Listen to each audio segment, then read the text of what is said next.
Jemi sërish së bashku dhe është momenti prezentojmë ftuarin e radhës me kolegun Deniz Gjurnjaja. Përshëndetje. Faleminderit. Nuk e di, u përballëm dje me një procedurë e cila ka të bëjë me GJKK-on që e detyron prokurorin që të nisë hetimet pikërisht për Olta Xhaçka. Rikthehet edhe një herë çështja Xhaçka për cilën e pam politikën të bënte betejat deri në hallkat e fundit me një qendres që dhe u kritikua dhe u analizua, por që në funditës nuk e dorëzoi zonjën Xhaçka, e cila sot që ne flasim është edhe në listë hapur në Tiranë dhe vijon të punojë në terren për të marrë mandatin dhe për të konfirmuar pra një vend në kuvend. Si do ta shohim këtë moment? Kemi të bëjmë vetëm me procese të cilat janë njësoj në kuadër të mënyrës se si funksionon sistemi ynë i drejtësisë ose strukturat e reja, apo ndoshta peshori anon më shumë tek morali politik dhe të veprimet që ndoshta do duhet ishin bërë për rastin konkret? Për te faktit se kush është personazhi në fjalë, i cili është objekti i një hetimi dhe një çështje që duhet merret në konsiderat nga pikpamja ligjore, unë dua të sjell në vëmendje që më vjen mirë që gjykata po bëhet pak aktori kryesor, se ne e kemi diskutuar dhe herë tjera këtu së bashku në studio, duket sikur ja kemi vënë gjithë kandarin e drejtësisë Spakut. Në fakt, Spaku është vetëm njëri nga instrumentet e drejtësisë. Se nis nga BKH-ja, prokuroria, GJKK-ja. Që përfaqëson akuzën. Pra kemi tre palë: akuza, mbrojtja edhe gjykata që vendos në fund fare nëse je i fajshëm apo i pafajshëm, përgjegjësia e tjerë, niveli, shkalla e gjithë çka tjetër. Në këtë rast, i cili duhet thënë që është një ndër 2 apo 3 rastet që gjykata ka ndërhyrë duke autorizuar Spakun ta shtyjë në procesin hetimor. Beqja dhe ky rast është ndjerë. Po, më vjen mirë që po rritet pesha dhe prezenca, autoriteti gjithashtu i rolit të gjykatës, se ne po identifikojmë gjithçka sikur vendimmarrjen e ka Spaku. Në fakt, Spaku vetëm inicion hetime, konsolidon dhe arrin në rezultatin e konkludimit prove për t'i çuar në gjykatë. Po çekiçi ti bjen. Eksakt.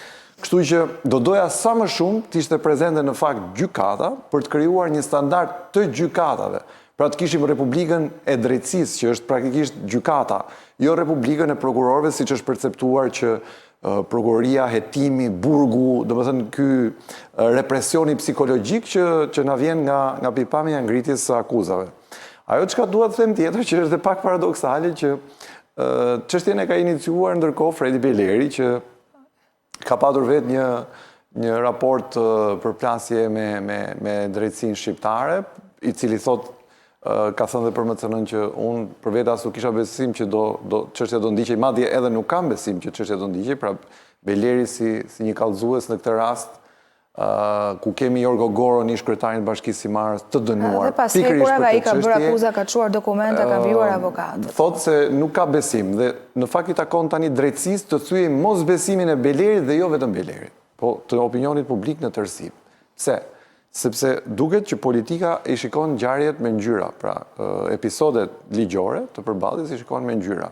Dikë e merr nën sjetull, dikë jo. Mendoni për një çast, përfytyroni për një çast kur plasi bomba Veliaj e arrestimit dhe Rama i doli në mbrojtje. Pra, i sa deputetëve, i kemi hyrë detit në këmbë, unë dhe ju së bashku, pra me drejtësinë që bëm, sepse po na ndodh kjo gjë më e madhe tani që na ka dalë jashtë kontrollit instrumenti. Pra le të themi, drejtësia për cilën ai nuk është se ka thënë ndonjëherë që e kemi në kontroll, por që ne prezumojmë sikur është në kontrollin e politikës. Pra, zakonisht shkon si logjika, ai që e bën, ai edhe e kontrollon, pra, institucionin ose reformën. Kështu që kështu është aluduar, kështu është paragjykuar, është dyshuar, por goditja e Veliajt i vuri palët përballë. Pra, Rama përballë prokurorisë në këtë rast, e cila ngriti akuzën. Dhe gjithë pastaj brigada politike e Partisë Socialiste u hodh në mbrojtje të Veliajt. Po çfarë ndodhi? Rama ndryshon qendrim, të gjithë dalin bllaf, e gjithë Partia Socialiste, gjithë deputetët. I fundit për tyre që mori kthese me vonesë ishte Etienne Xhafaj, i cili që edhe viktima publike, le të themi, e kryqëzatës së Ramës. Po që çështja e kapitush, na erdhën mesazhet nga përtej. Po pra, ku duat dalë me këtë gjë? Duat dalë pra që fillimisht mbrohen disa disa lëshohen, disa... Dhe kjo është një histori që duhet marrë i fund, në kuptimin jo politik, po ligjor.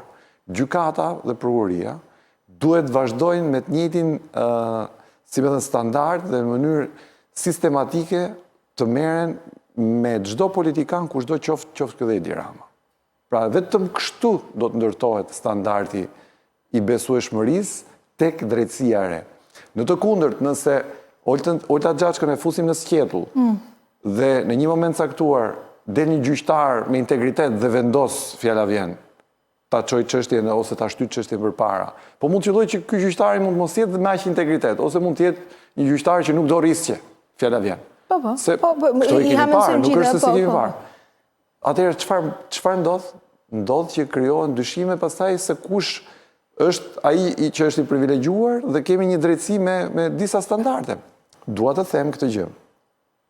PS-ja ka 12 vjet në pushtet. Natyrisht ata janë koshient që e kanë bërë kënetën e tyre, pavarësisht se Rama thot kënetë për Berishën. Këneta e Ramës është dhe më e madhe, këneta korruptive e Ramës është dhe më e madhe se këneta që thot për Berishën.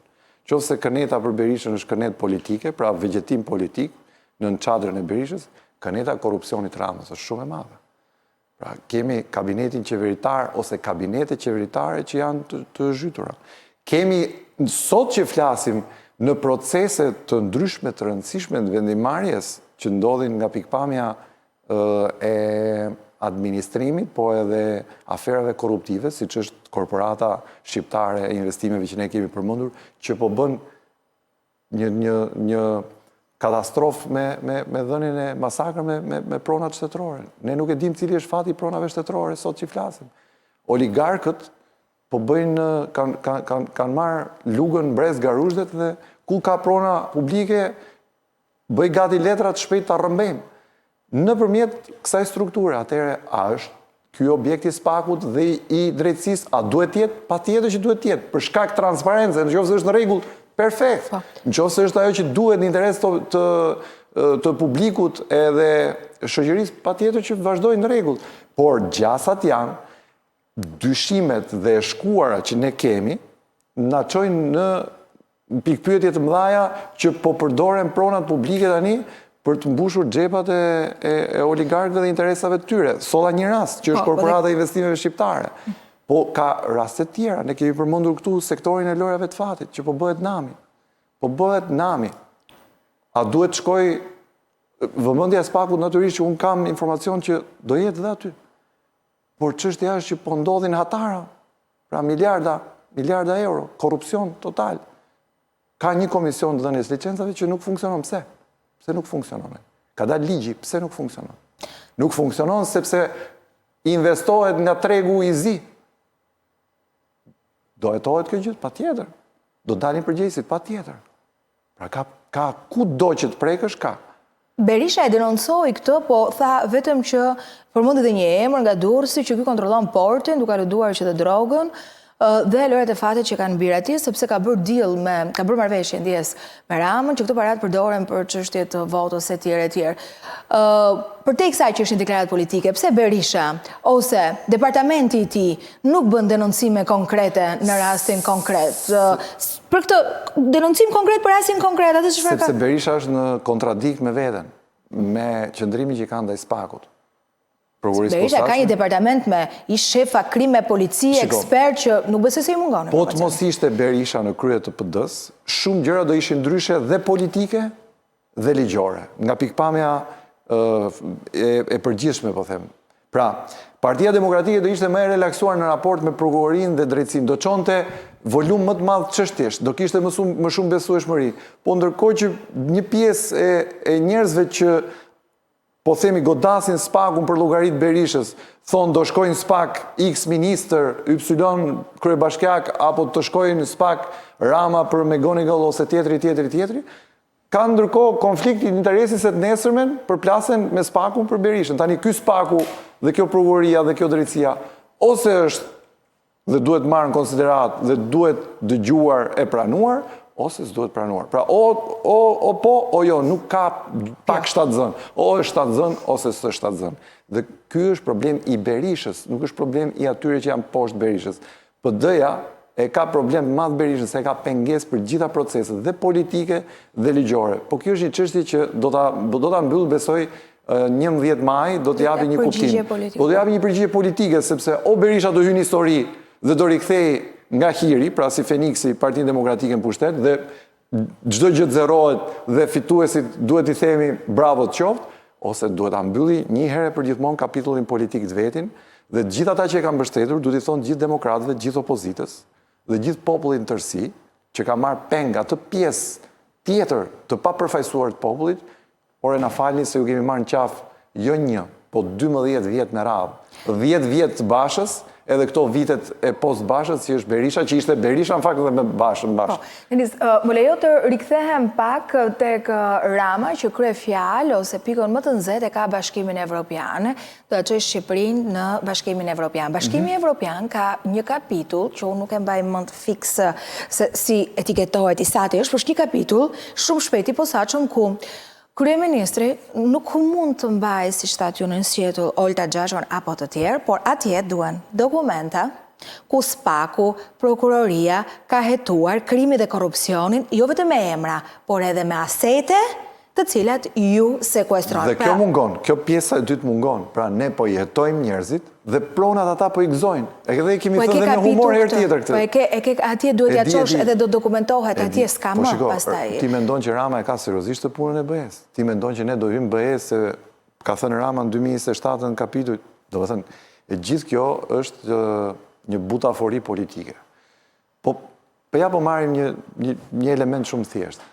Po mirë, në qoftë se fiton, supozojmë, çdo forcë tjetër politike, duke përfshirë nga rivalja kryesore, pra Partia Demokratike, çdo forcë politike zgjedhjet, mendon ti që nuk do vazhdoj procesi i negociatave me Bashkimin Evropian? Pra, çdo forcë politike e ka detyrim parsor politik vazhdimin e negociatave. Rrugtimin, po, është rrugtim.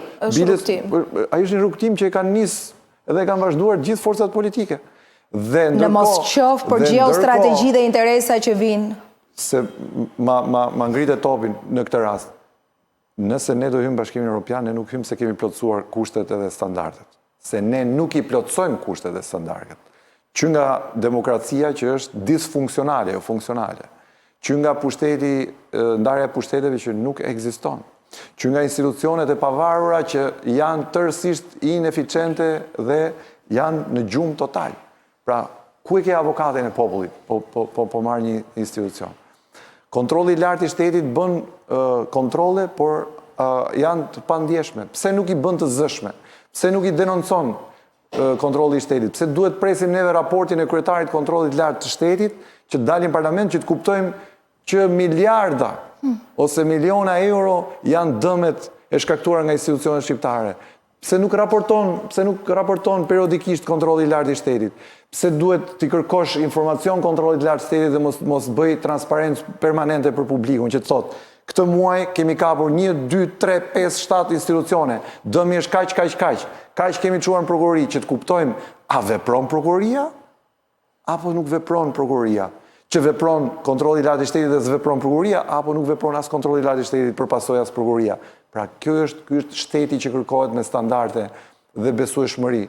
Por mos thëmë pastaj për standardet ekonomike e gjithë tjerat, duke filluar që nga skandali i fundit me ushqimin me mishin e pulës, që nuk e dim as qa ham, as qa pim, as ku flem, as si zgjohemi, sepse jemi në dorë të Zotit. Ne flasim për BE, ne flasim për BE dhe i vjedhim taksat që vinë nga taksa paguesit e Bashkimit Evropian, ato fondet e famshme. Standardet ne nuk do t'i plotsojmë Aida as një herë, sepse ne jemi hipokrit me këtë, lëre që a thot Rama që s'të lën ata se provime, se ata këshu e se këshu.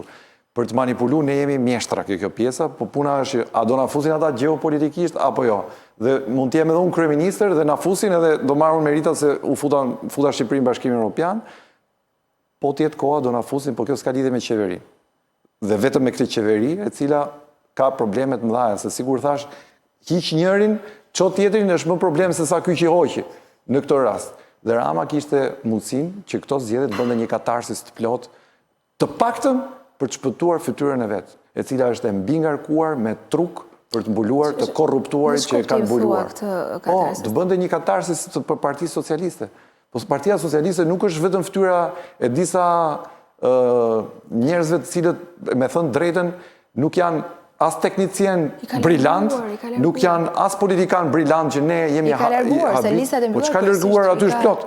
Është aq plot Partia Socialiste me të korruptuar, sa që ata që janë larguar janë shumë pak me ata që janë ende prezent. Këtë po përpiqem të them. Pra mund bënte një katarsis të plot, të paktën të shpëtonte fytyrën e vet, sepse po merr me vete njerëz të cilët kanë ngarkesa të mëdha korruptive. Dosje 184 e ka Ulsi Manja. Kur flitet për Ulsi Manjën, me gjithë respektin që nuk është i provuar ligjërisht, nuk është fajtor në gjykatë, po sa herë flitet për Ulsi Manjën, flitet për dosje 184. Pra sa herë flitet për Ulsi Manjën, kujtohet dosja 184. A ja kujtojnë parlament? Ja, pra kjo është ngarkesa pra. Pra puna është e perceptimit publik, si është perceptimi publik. A i di Rama këto? Unë them se i di. A bën sikur se i di? Patjetër që bën sikur se i di. Apo ja themi, atë ja themi. Pra, kjo është një lojë e cila në fund fare, si llogari, i shkon po Kosovës atij. A i fiton zgjedhjet e i, po mëse është Berisha këtej nga krahu tjetër. Po ndërkohë, moralisht, kishte mundësinë që të bënte zgjedhje, të ndryshonte, të rikapitulonte të gjithë trupën politike, nëse këta të vjetrit i hoqi, qa ishin grupi i PS-s, qa nga ngenja 5 kokra, edhe ata do dalin as do dalin deputet, se i ka vënë listë hapur, dhe do zgjedhin me njëri tjetrin ata kush do dalin, se nuk do dalin 60 deputet në Tiranë. Ja maksimumi do dalin 20, maksimumi, po themi, nëse. Po tjerët, pra do ikin. Atëherë, me që ti po i heq, me qëllim, bëj një listë të shëndetshme. Ka njerëz me integritet, ka njerëz profesionist, ka njerëz që mund të nderojnë institucione, dhe në fund nuk do kesh 40 mandate. Të paktën mandatin e fundit bëj një qeverisje të mirë, një qeverisje të shëndetshme, një qeverisje të pastër, në kuptimin e shëndetit politik, po them. Kështu që këtë e kishte mundësi Rama ta bënte, por nuk e bëri sepse me sa duket e ka dehur kopshti i Edenit, ku vetëm aty në gjithë shkallët dhe vegjeton ose imagjinon ato deliret e veta nga ata që e kanë rrethuar në fakt dhe që nuk e lën ta ajroset politikisht, mendoj unë. Po, se ma ke thënë dhe herë tjera këtë tezë.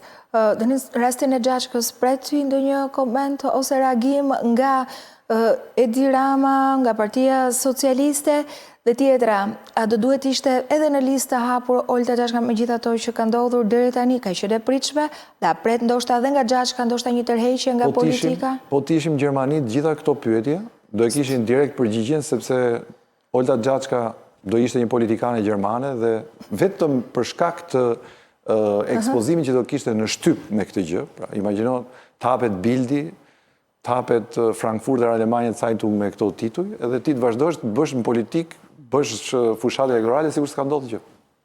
Vetëm kaq mi do mjaftonte. Pastaj mendoni për një çast që Rama do ishte, fjala vjen, kreu i CDU-s. Po natyrisht do jepte dorëheqjen, e kupton se është një moral tjetër politik atje. Është morali i turpit, pra të vjen turp nëse të ndodh kjo gjë.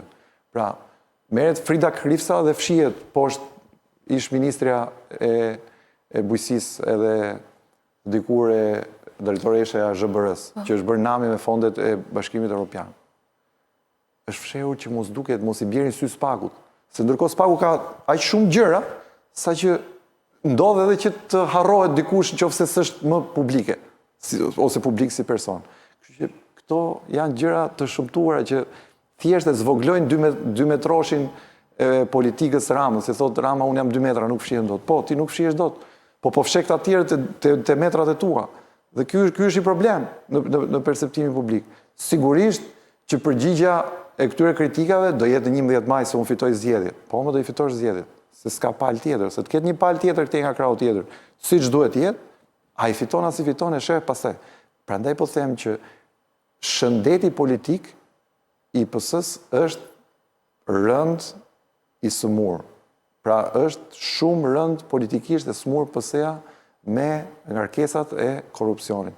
Dhe para se të trokas Spaku, më mirë ta spastroj vetë Rama se e ka këtë mundësi me atë mënyrë që se si e ka ndërtuar, sepse me një të rënë, kështu pap, i heq, dhe ne kemi kuptu këtë gjë, sepse rasti i Veliajt ishte rasti më i dukshëm, kur i shbëri brenda 24 orësh vendimin për emrimin në kryet bashkisë të Benjaminëve të vetë. Thaj, unë falë, tha se ishte një disrakordanca me këshillimin. Këto 2 ditë e fundi ka ndryshuar edhe ka vënë emra të rinj edhe në drejtorit kyçe të bashkisë, duke larguar përfundimisht të gjithë ata që janë besnikët e Veliajt që vazhdon dhe gëzon sërish ka statusin shkretari i bashkisë. Po statusin e ka për t'ja treguar atyre në burg, se s'kam që iku, mbaroj statusi tani, do më thënë s'ka më status, iku, perëndoi Veliaj, e kuptoi që ishte një betejë e ndërtuar totalisht gabim nga ai, totalisht e vendosur gabim, për shkak emocioneve, ose nuk e di, se s'di ta bëj këtë analizë, po ishte përballja me prokurorët, përballja me drejtsinë, mënyra se si deshte ta përçmonte drejtsinë, mënyra se si u vendos Qugur Uthrit herën e parë, që i cilësoi kolegët, ishte totalisht gabim, dhe kjo është dehja dhe deliri i pushtetit. Dhe këta janë përfshirë gjithë nga dehja dhe deliri i pushtetit, dhe kanë nevojë për njerëz që t'ia thonë të vërtetën në sy, ose i thonë stop, se kjo është gabim. I thotë kryeministër, kjo nuk bëhet. Nuk bëhet se na krijon këtë kosto. Nuk mund ta bësh, e ke mik, do t'i japësh licencë. Nuk e bën dot se nesër do kesh të përballje. Le ta bëjë pastaj, po ti ja ke thënë. Pra hera e fundit që unë kujtoj që dikush ka thënë një jo aty, është letra e Monela Felaj, që ka thënë s'mund ta bëjmë këtë për incineratorën. Po. Pra imagjino se sa vendime ka, mendon, a mund ta mendojmë dot që gjitha vendimet janë korrekte dhe ligjore? Pra do ishte utopike ta mendoni, kupton? Përveç se ka aty ngarkesa interesash pafund, dhe ka vetëm ngarkesa interesash. Lejet që po jepen që janë dhënë tani, për kulla e për resorte, janë vetëm interesat mirëfillta. Qoka dhe interesat mirëfillta. A duhet merret spaku me këto? Në qoftë se merret spaku, se s'ka mundësi qoftë dhe fizike, do merremi ne. Se këtë punë kemi që të flasim. Të pakën ta bëjmë kryeministrin koshient. Qoftë se kryeministri është i pa, si me thënë, ose është i mirë besuar tek ato që i çoj, pra është në mirë besim, firmos në mirë besim, miraton në mirë besim, e bëjmë ne koshient kryeministrin. Qoftë se është i rrethuar nga hiena mashtruese. Si thua ti atyre që nuk e lejnë të aeroset? Si e the? Sot i thash që është këneta e vetë. Jo, e the dhe gjë tjetër, nuk e lejojnë të aeroset truri, efekte. Po. Sepse e kanë rrethuar aty dhe i qik është vetë ai i qik bën vetë atë perimetrin e parë bën vetë ai i ban larg gjithë ata. Pastaj ata që vinë te perimetri i parë që janë shumë larg, janë gjithta jargavicit që vetëm me lëpinë edhe kërkojnë t'i marrin okejn edhe firmën, dhe pastaj vjen brezat e tjerë me rezonim, me fjalë, hapet ajo, siç në ujë që bëjnë ato rrethët, edhe ku është totalisht izoluar, është në izolim total tani. Është në epruvetën e korrupsionit që i kanë krijuar gjithë këta e unukët rreth e qark. Faleminderit Denis. Për gjithë sa ndam së bashku, analizuam.